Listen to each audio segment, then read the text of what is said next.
Did you know that the proof of the Big Bang Theory was discovered by accident? This is a story of a CUNY graduate who became a Nobel Laureate and the discovery of cosmic microwave background. Billions of years ago, all the matter of the universe, a compressed, hot, dense primordial energy soup, exploded.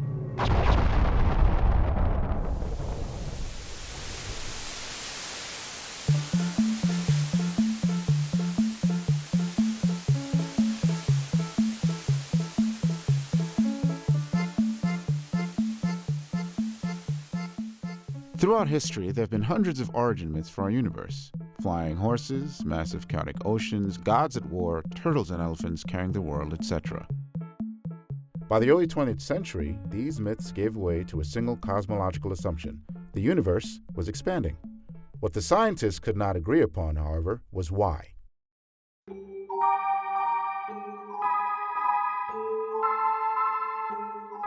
Two competing theories emerged.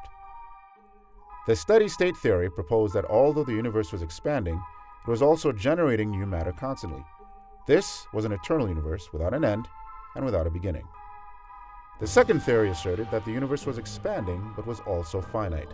Such a universe could logically be traced back in time to a single point in space and a moment of creation. A very violent moment, the Big Bang.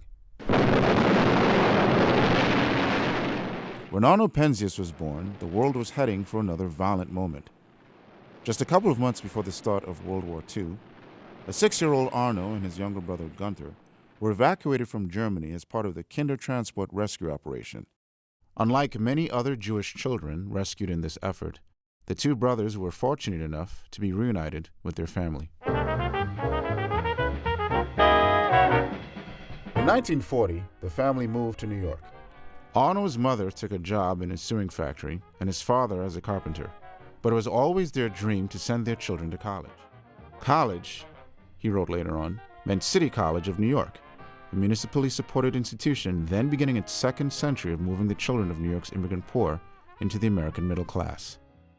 It was here at CUNY City College that Arno developed his interest in physics.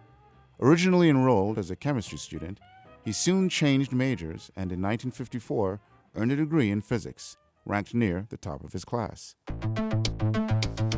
In 1961, Penzias took a job doing research at Bell Labs in Holmdel, New Jersey. The company had just constructed a 20-foot horn reflector antenna with a state-of-the-art receiver to communicate with commercial satellites. 2 years later, however, the antenna became commercially redundant, and Penzias, along with his research partner Robert Wilson, was free to use it for scientific research. The two astronomers began planning a series of listening experiments. Their objective: to detect, measure, and interpret radio waves coming from the universe. It was for this purpose that Penzias built his helium-cooled reference noise source, a device specifically designed to eliminate any possible interference and allow an undisturbed look at the mysteries of the universe. The universe, however, had other plans.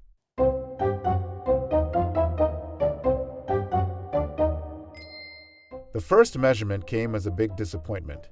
On their initial reading, Penzias and Wilson noticed an extra 3.5 Kelvin antenna temperature that they could not explain. To their great dismay, all of the following tests gave the same result. The excess noise was persistent and its temperature constant regardless of the direction in which the antenna was pointing. For the next 9 months, they tried to eliminate all possible sources of the annoying interference.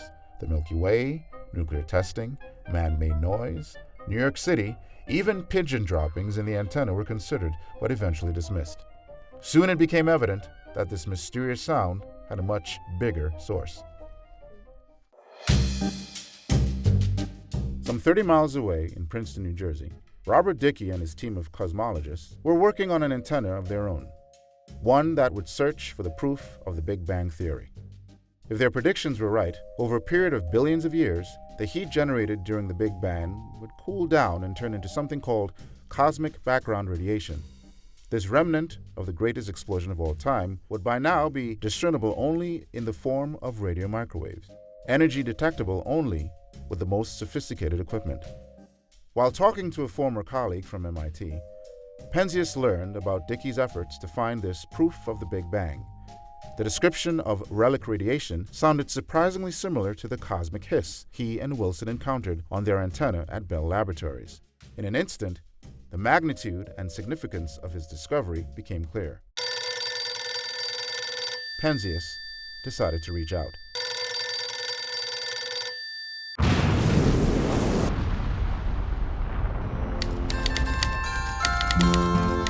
In 1965, Arno Penzias and Robert Wilson published their discovery in the Astrophysical Journal alongside Robert Dickey's letter on background radiation.